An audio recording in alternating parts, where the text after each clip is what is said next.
And welcome to online study. आज हम देखेंगे साइंस के कुछ ऐसे महत्वपूर्ण क्वेश्चन जो जनरली सभी गवर्नमेंट एग्जाम में पूछे जाते हैं। चलिए देख लेते हैं कौन कौन से क्वेश्चन होने वाले। आज का हमारा जो पहला क्वेश्चन है, प्लाज्मोडियम जर्म्स किसकी उत्पत्ति करते हैं। प्लाज्मोडियम जर्म्स किसकी उत्पत्ति करते हैं, तो इसका करेक्ट आंसर हो जाएगा option number A is the correct answer, malaria. Plasmodium germs किसकी उत्पत्ति करते हैं, तो ये मलेरिया। तो इसका करेक्ट आंसर हो जाएगा option number A is the correct answer. चलिए नेक्स्ट क्वेश्चन की तरफ मूव करेंगे। हमारा जो अगला क्वेश्चन रहेगा,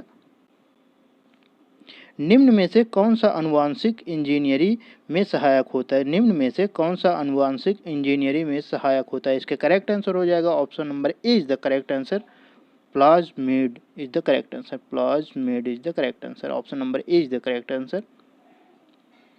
चलिए नेक्स्ट क्वेश्चन की तरफ मूव करेंगे। हमारा जो अगला क्वेश्चन होने वाला है, निम्न में से कौन सा आकाशीय पिंड ग्रह नहीं है। निम्न में से कौन सा आकाशीय पिंड ग्रह नहीं है। इसका करेक्ट आंसर हो जाएगा option number D is the correct answer, चंद्रमा।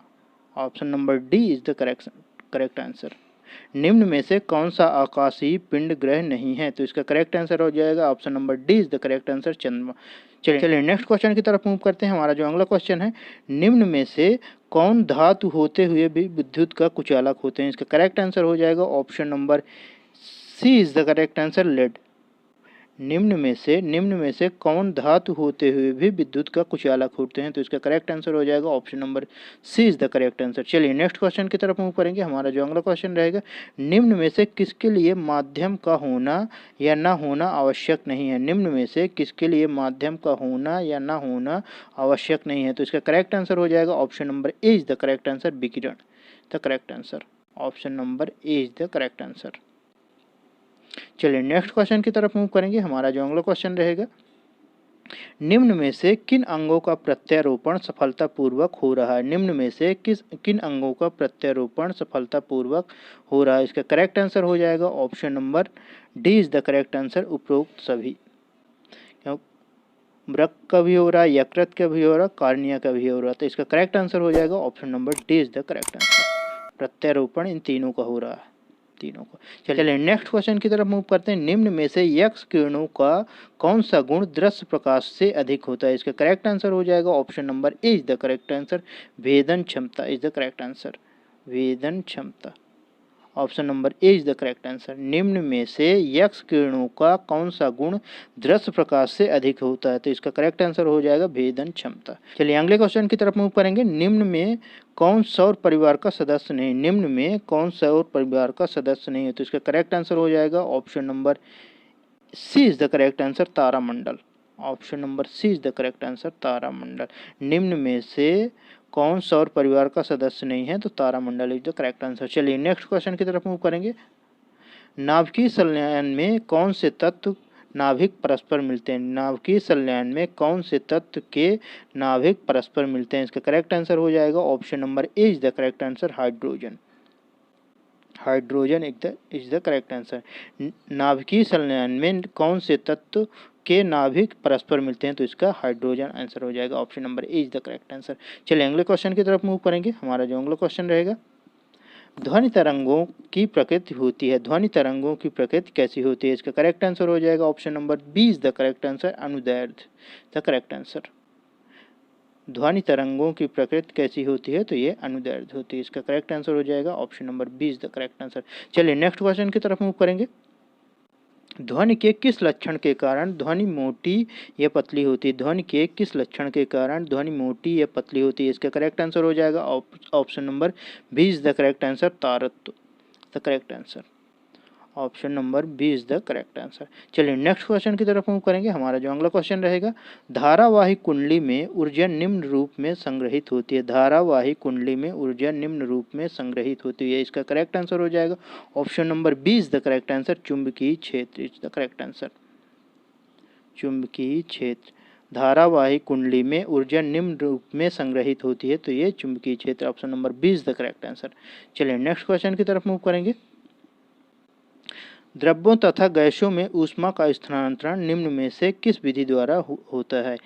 द्रव्यों तथा गैसों में ऊष्मा का स्थानांतरण निम्न में से किस विधि द्वारा होता है। इसका करेक्ट आंसर हो जाएगा option number B is the correct answer, संवहन is the correct answer. Option number B is the correct answer. चलिए अगले क्वेश्चन की तरफ मूव करेंगे। दूरस्थ शिक्षा के लिए समर्पित उपग्रह हैं, दूरस्थ शिक्षा के लिए समर्पित उपग्रह हैं, तो इसका करेक्ट आंसर हो जाएगा option number B is the correct answer, EDUSAT is the correct answer, EDUSAT is the correct answer,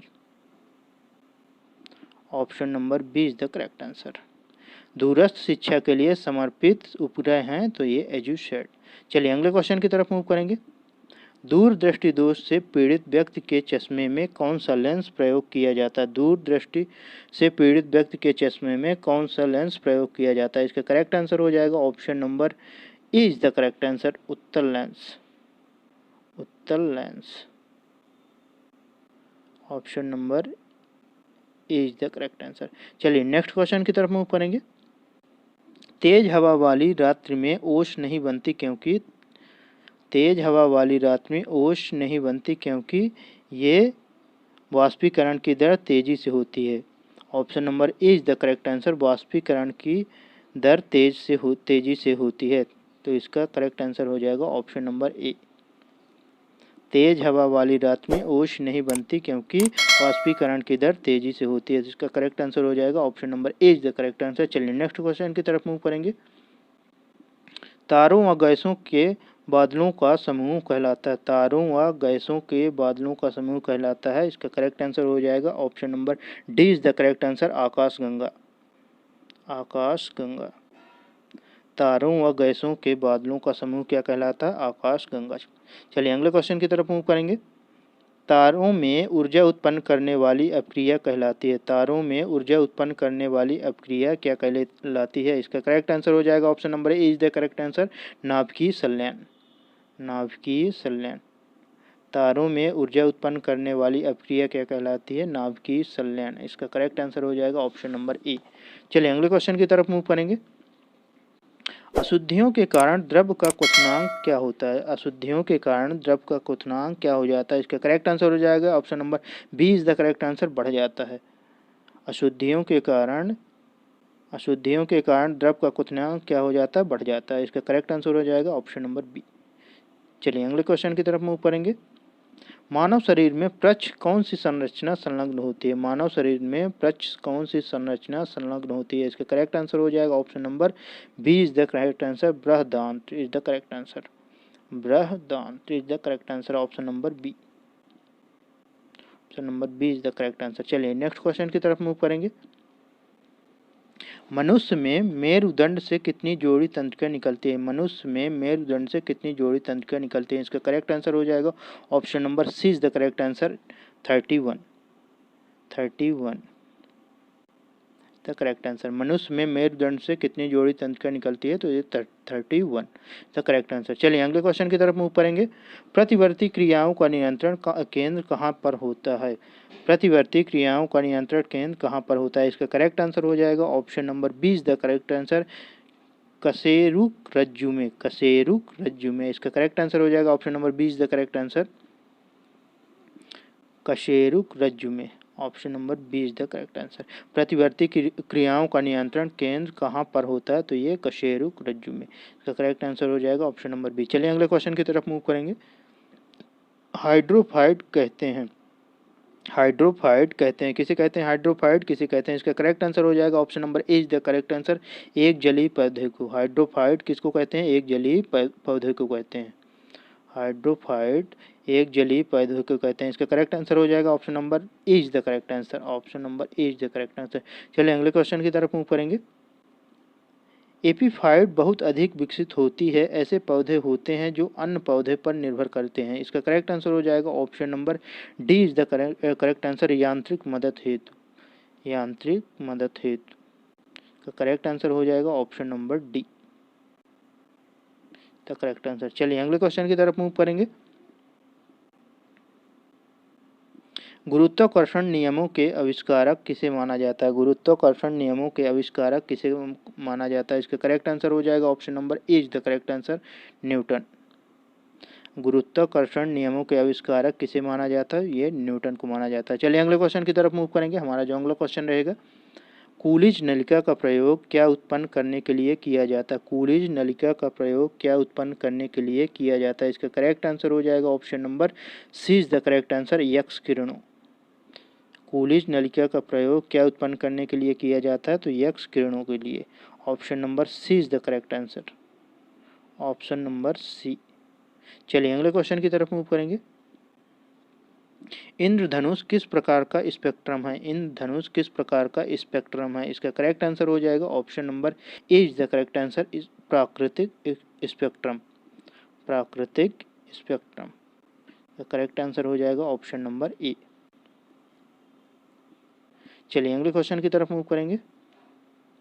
एक धातु के टुकड़े से पतले तार खींचे जा सकते हैं, यह धातु के किस गुणधर्म के लिए उत्तरदायी है? एक धातु के टुकड़े से पतले तार खींचे जा सकते हैं, यह धातु के किस गुणधर्म के लिए उत्तरदायी है? इसका करेक्ट आंसर हो जाएगा option number A is the correct answer, तन्यता। द करेक्ट आंसर तन्यता, option number A is the correct answer. चलिए अगले क्वेश्चन की तरफ मूव करेंगे। नाइट्रोजन यौगिकीकरण के लिए उत्तरदायी जीवाणु निम्नलिखित में की जड़ों में पाया जाता है?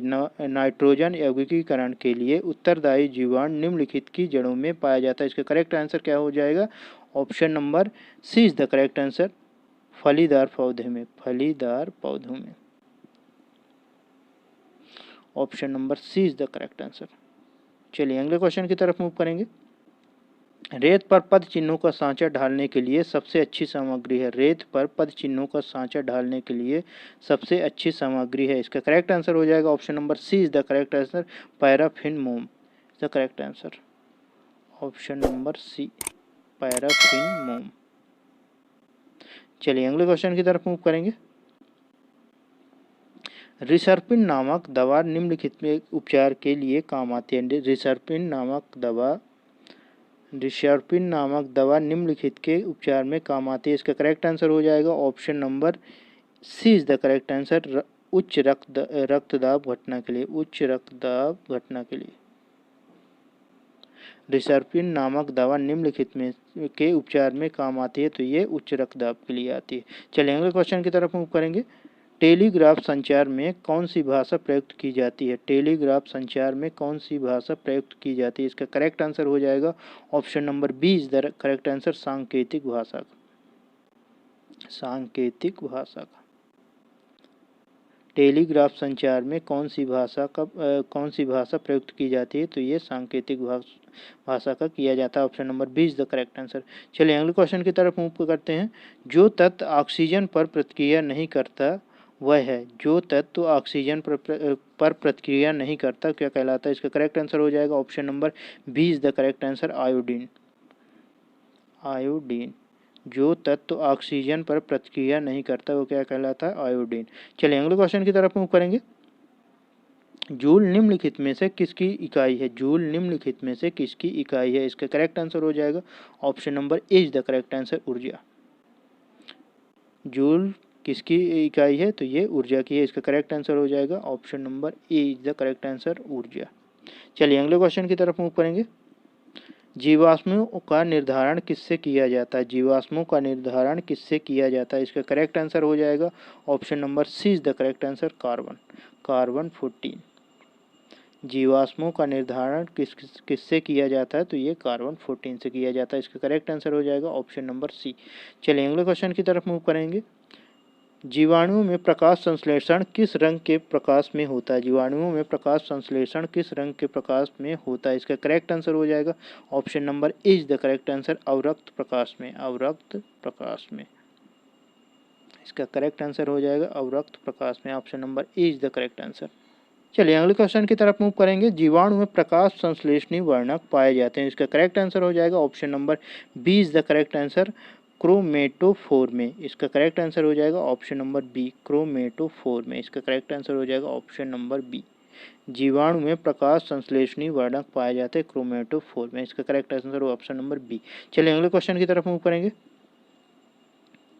ड्रोसोफिला मक्खी जो आधी नर व आधी मादा है, इसका आंसर क्या हो जाएगा? Option number B is the correct answer, gynandromorph, drosophila मक्खी जो आधी नर है आधी मादा क्या कहलाती है? Gynandromorph. Gynandromorph is the correct answer. Gynandromorph, option number B. चलिए अगले क्वेश्चन की तरफ मूव करेंगे।